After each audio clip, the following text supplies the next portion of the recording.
senhores telespectadores, visitamos hoje um concelho que é pouco conhecido e que tem aspectos extremamente curiosos. O concelho, o nome que lhe dão é Vila Nova de Poiares. Eu embirro com este nome porque isto não é uma vila nova, é uma vila velha, e essa ideia de Vila Nova foi inventada, imaginem, já no século XX, em 1905, saiu um decreto, como há outros Poiares lá para o norte, para distinguirem, e é bonito, Vila Nova de Poiares. Isto é um erro histórico. As vilas novas são realmente povoações surgidas quase todas durante o século XIII, quando estava a caminhar o novo povoamento do país, e então os reis criavam novas povoações, acadavam foral, vilas novas. Não é nada ao caso disto. Isto é antiquíssimo e isto deve-se chamar simplesmente Poiares. Este é o concelho de Poiares. Sou muito contra mudar o nome às terras exatamente porque criam estes equívocos. Ora, eu quando cheguei cá fui à Câmara e perguntei, mas isto é Vila Nova por referência com certeza a uma outra vila, que era a Vila Velha? Não, nunca houve Vila Velha. Chamaram-lhe Vila Nova porque era mais bonita. Em 1905 saiu um decreto e para distinguir das outras, que eram lá de cima do norte, Vila Nova de Poiares. Portanto, estamos em Poiares. Vou-lhes descrever alguns aspectos extremamente importantes, mas antes disso eu queria fazer referência a duas coisas que acho que são importantes. Olhem, uma é esta carta. É a carta de um estudante português, o Paulo Ricardo de Araújo, que frequenta no estado de Maryland, nos Estados Unidos, uma escola e que me escreve uma carta impressionante a dizer que lá, quando falam dos portugueses, é só a propósito de escravatura. Os portugueses eram muito maus, era uma gente que chegava a qualquer parte e matava tudo quanto não fosse europeu, era morto pelos portugueses. Ele manda-me perguntar se realmente se isso era assim.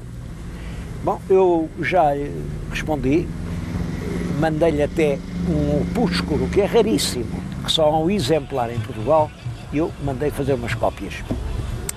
É um documento do século XVIII, meados do século XVIII, em que os portugueses tomam uma posição claríssima contra a distinção entre brancos e pretos. Os homens brancos e os homens pretos são todos iguais.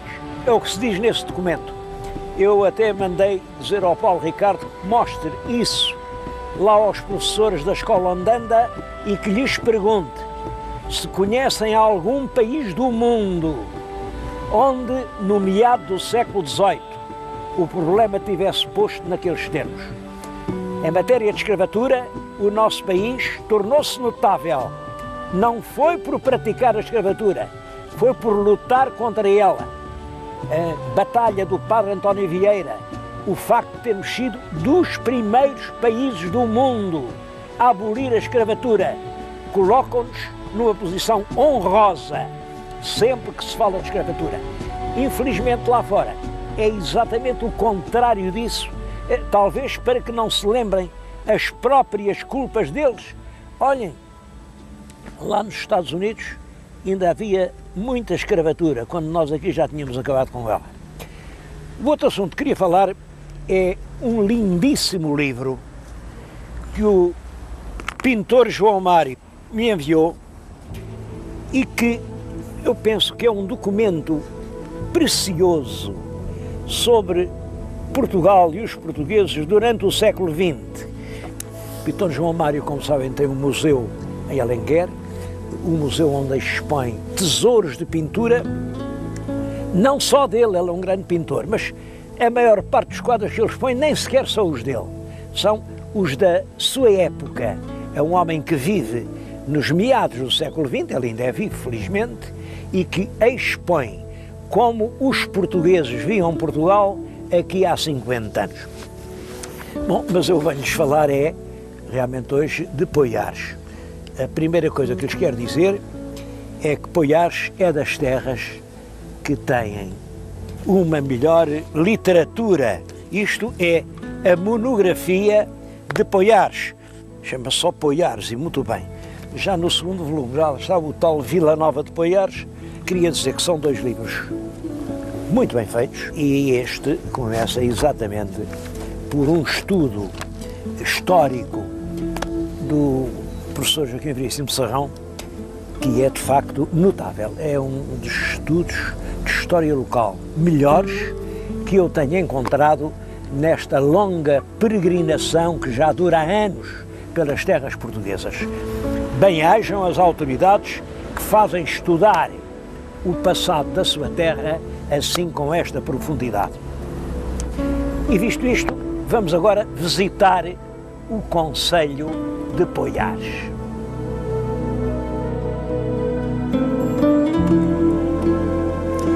Bem, uma primeira pergunta tem de ser esta. De onde é que veio esta palavra Poiares? Toda a gente aí nos diz sempre a mesma coisa. Poiares, pois Poiares vem de poio, ou também há quem diga poia, porque era uma forma de pão, mas era um pão porque tinha a forma do poio. E o poio é o sítio onde se apoia qualquer coisa, onde se põe os cântaros na fonte, é o poio. Por exemplo, agora para mim, o meu poio é esta mesa. Estou aqui a apoiar-me. Apoiar vem de poio. Toda a gente diz isso? Toda a gente não. Eu acho que o maior etimologista do nosso século, que é o Dr. Almeida Fernandes, neste livro que eu já tenho citado, que é A Toponímia Portuguesa, chama a atenção para o seguinte: há em Portugal realmente muitos poiares, e para esses pode ser que o tal poio seja a raiz da palavra, mas estes poiares, isto vem escrito num documento do século X, num documento do ano 961, com esta forma: Pedalares. Pedalares. Reparem, o D está entre duas vogais, pada, este D intervocálico cai sempre na nossa língua, portanto fica pé. E o L, também entre duas vogais, paladares, este L também entre dois As, também cai. Isto são leis fonéticas da evolução do português que acontecem sempre. Portanto, uma palavra que no século X se dizia pedalares, chega ao século XIV ou XV a dizer-se pares. E agora aqui é que se compreende que, por influência do tal poio, pares se diga poiares. Ora, pares, de onde é que pode vir? Pares tem um étimo no latim, é pade, pedalares, pedalares vem de pade, ou de pado, que era no latim uma espécie, uma certa casta de pinheiros, de grandes pinheiros. Reparem que esta zona chama-se o Pinhal Central. Portanto, esta expressão, poiares, vinda de pedalares, grande pinhal, implica que já na época romana aqui havia um pinhal. Acho muito importante esta anotação do Dr. Almeida Fernandes, porque abre luz sobre o passado desta terra. No tempo dos romanos, um grande pinhal. Pedalares, pares, poiares. Bom, era portanto uma região pobre, uma região montanhosa, uma região cheia de pinhais, mas era preciso passar por aqui para ir desde Coimbra, através dos montes da Beira, até às terras de Castela e do Reino de Leão. Bom, e isso era um sítio terrível para passar. Isto fica a umas léguas de Coimbra, e uma rainha a quem não chamam santa, mas eu acho que ela foi santa também, a rainha Dona Dulce. A rainha Dona Dulce era a esposa do rei Dom Sancho I.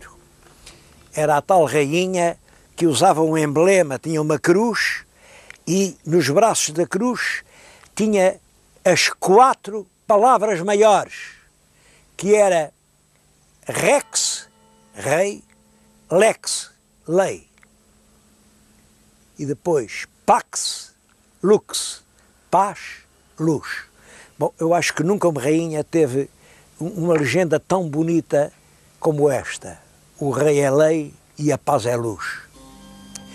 A rainha Dona Dulce mandou fazer aqui uma albergaria. Uma albergaria quer dizer um sítio onde os caminhantes que vinham cansados, esgotados, tinham um teto para se albergar, tinham um bocado de palha para dormir, geralmente uma fogueira para se aquecer, e é a albergaria da rainha Dona Dulce que vem a fazer nascer esta terra de Poiares. A primeira aldeia nasce à volta da albergaria. Foi a Câmara Municipal quem mandou fazer este livro que publica aqui, a Carta de Foral, dada pela rainha Dona Dulce. É muito interessante este documento porque mostra a extrema pobreza desta gente. É claro, à volta da albergaria foram-se fixando camponeses, pequenos casais, eram os palheiros onde eles dormiam e tinham umas obrigações. Eu vou-lhes dizer quais eram. Tinham que dar ao senhor da terra a 8ª parte de tudo o que a terra desse. Devo dizer que um 8º era muito pouco, porque geralmente o que se dava era ou 1/3, isso era severo, 1/3 do que a terra desse, ou o 4º, ou o 5º, daí vem a palavra quinta, ou o 6º. Dar um 8º era dar muito pouco, mas enfim, davam um 8º. Mas além disso, tinham que dar 2 alqueires e um almude de vinho. Portanto, eles tinham que arranjar o vinho. Aqui não havia vinha, portanto, eles viam-se aflitos para arranjar o vinho. Tinham que dar um capão. O capão era um galo, um belo galo. 10 ovos. 10 ovos. E um corazil. O corazil, também se dizia quadrazil, é um presunto. Agora, o que é curioso é o tamanho que ela dizia. É claro, um quadrazil pode ser um presunto grande, pode ser um presunto pequeno. O foral é muito cuidadoso. É um corazil que tem que ter pelo menos de comprido 1 palmo e 3 dedos. Ora, um palmo normal são 20 centímetros, 3 dedos são 5, portanto, tinha que ter 25 centímetros. Reparem que era um pequeno presunto. Um presunto de 25 centímetros é realmente muito pequeno. Mas eles podiam não ter presunto, não haver porcos. Bom, se não houvesse presunto, bom, então pagavam 6 dinheiros em vez do presunto. Mas se também não tivessem dinheiro, então podiam dar uma galinha. Se também não tivessem galinha, ao menos que pagassem uma perdiz. Se também não apanhassem uma perdiz, então era uma carne de coelho. Eu não sei o que é que eles chamavam carne de coelho, mas era um coelho, claro. Os coelhos eram bravos e eles aí, com um cacete aí nos montes, apanhavam um coelho e era o que eles pagavam. É o foral que no ano de 1195, portanto ainda no século XII, a rainha Dona Dulce dá a estas terras. Acho que foi assim, à volta de uma albergaria, que nasce esta região numa terra pobre, uma terra de barros, uma terra que ainda hoje, olhem, isto não tem nem conventos, nem torres, nem passos, nem brasão, nem minas, não, isto é realmente uma terra pobre. Isto de rico só tem a gente que aqui mora, que é uma gente excepcionalmente empreendedora. As pessoas que vieram de todo o reino, vieram aqui, para a volta da albergaria que a rainha Dulce tinha instituído, eram gente que queriam romper vida nova, queriam aqui numa terra que não tinha senhor nem rei, queriam aqui fazer a sua vida. Isto deu esta população que ainda hoje caracteriza o concelho: gente ativa, empreendedora, capaz de arriscar, e por isso o concelho é uma terra extraordinariamente progressiva. Estive a falar-lhes nisto no lugar onde eu penso que ficaria a tal albergaria da rainha Dona Dulce. e penso por uma razão. Há um documento, já mais tardio, que diz que a albergaria ficava a um tiro de mosquete da igreja de Santa Maria. Ora, a igreja de Santa Maria é aquela que vem em além. Está claro que aquilo é uma reconstrução do século XVIII, mas uma reconstrução de um monumento muito mais antigo. Há lá uma Nossa Senhora muito bonita, que é do século XV, fim do século XV. Há lá um outro santo, é um bispo com uma criança, não sei que santo é aquele, mas também é do século XV. E é uma coisa muito curiosa. No altar-mor é de talha e ao alto tem o escudo nacional. Mas o escudo nacional é só metade. Para aqui tem as 5 quinas e para aqui tem o emblema da Universidade de Coimbra. Porquê? Porque estas terras, que começaram por ser realmente dependentes da alcaidaria enfim, de Santa Cruz de Coimbra, a certa altura o rei zangou-se com os frades de Santa Cruz, o rei Dom João III, porque os frades não aceitaram bem colaborar com o rei na reforma da universidade, então o rei tirou-lhes tudo quanto eles tinham, Santa Cruz ficou na miséria e ele entregou as terras à universidade. E isto era património da universidade. Tudo quanto aqui se colhia, o azeite, o pão, o trigo, o gado, tinha que pagar à universidade. A universidade era a verdadeira soberana de toda esta região. E aquele escudo, e acho que é o único no país, tem no alto do altar-mor, primeiro, as 5 quinas de Portugal, mas na outra metade, o emblema ilustre da Universidade de Coimbra. Mas a albergaria foi posta aqui porque isto era um lugar de passagem. E com esse lugar de passagem e com aquela igreja de Santa Maria, relaciona-se um dos episódios mais curiosos do passado poético do nosso país. Sabem que o primeiro rei de Portugal foi Dom Afonso Henriques e deixou uma profunda impressão na memória dos povos. E passados alguns anos dele ter morrido, andavam os menestréis, que eram poetas populares, andavam de feira em feira, de passo em passo, a cantar os feitos de Dom Afonso Henriques. Bom, é claro que nessa altura quem conta um conto sempre acrescenta um ponto e já contavam coisas que nunca tinham acontecido, mas que de certo modo era uma ampliação pela imaginação popular dos feitos atribuídos ao Dom Afonso Henriques. Um dos feitos era este. Veio um cardeal de Roma para condenar o Dom Afonso Henriques por ele andar em conflito lá com a mãe. E o Dom Afonso Henriques não gostou muito que viesse lá o cardeal e agora vou passar a ler-lhes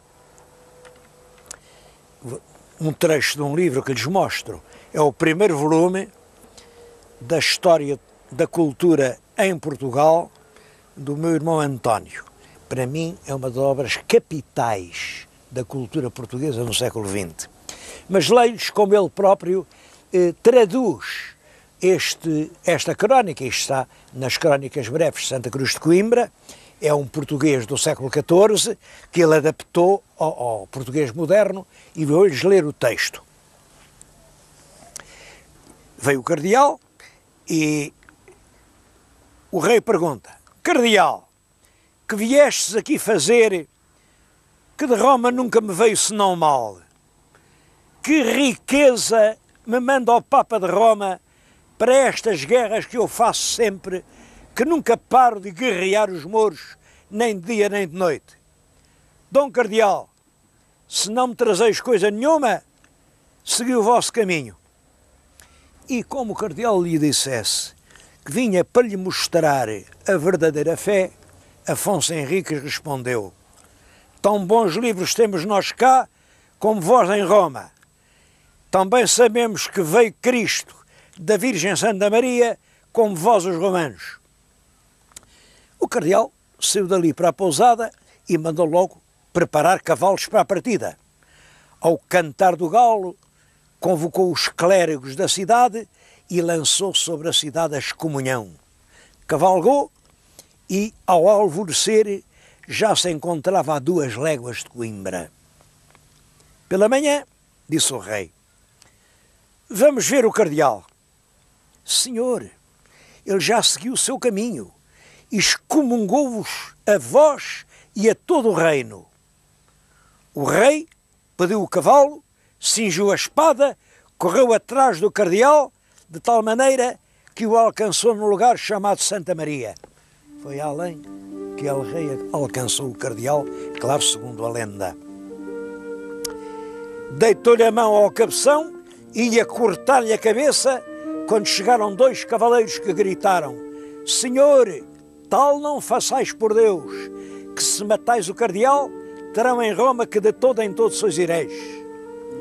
Então disse o rei estas palavras: certo, vós dais a cabeça ao cardeal, senão eu a levara dele. E logo o cardeal implorou que não lhes fizesse mal, porque prometia que tudo quanto o rei quisesse, pois quero, disse o rei, que em toda a minha vida não seja Portugal excomungado, e que não leveis daqui nem ouro, nem prata, nem cavalos, senão 3. E ao mesmo tempo expoliou-o de tudo quanto levava, à exceção de 3 cavalos.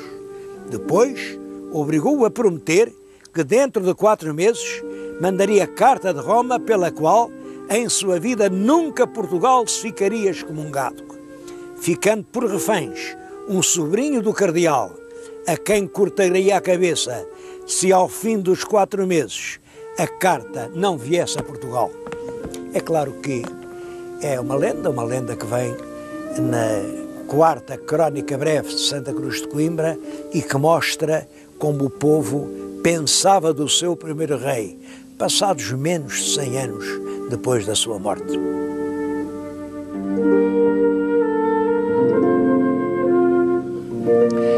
Há aqui no concelho de Poiares um monumento doloroso.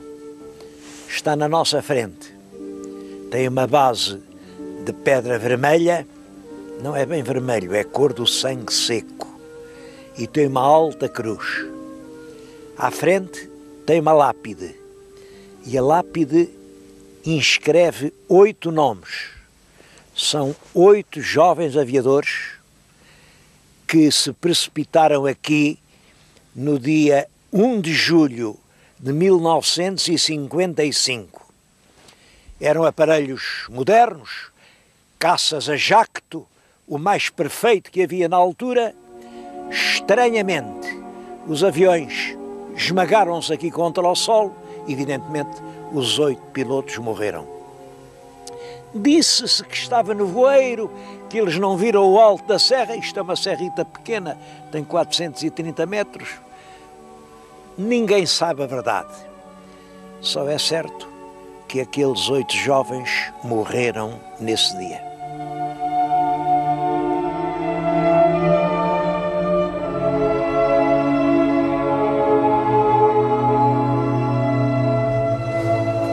Apesar daqui os solos não serem muito prósperos, apesar da rudeza do ambiente, é um concelho que está em rápido progresso.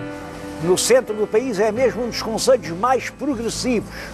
Eu tenho aqui a lista dos empresários, tenho aqui perto de 250 empresários. As fábricas que estão aqui concentradas na zona industrial passam de 60 fábricas, algumas grandes como esta em que estou.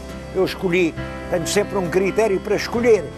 Escolhi a fábrica que emprega mais gente. Aqui há empregados cerca de 250 pessoas.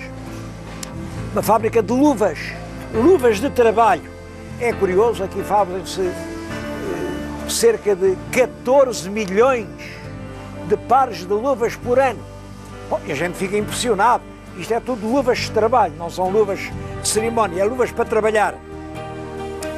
Então, os portugueses gastam 14 milhões de pares de luvas, ainda bem que trabalham tanto. Isso não é verdade. Estes milhões são todos para exportar lá para fora. Algumas que se gastam em Portugal, vamos comprá-las lá fora para onde as exportamos. Infelizmente, poucas se gastam em Portugal porque os nossos trabalhadores não se habituaram a isso. É por isso que temos tantos acidentes de trabalho. Bom, mas eu estou a falar-lhes no fim do ano. Desejo sinceramente, desejo de todo o meu coração que no próximo ano haja menos acidentes e que seja um ano feliz para todos.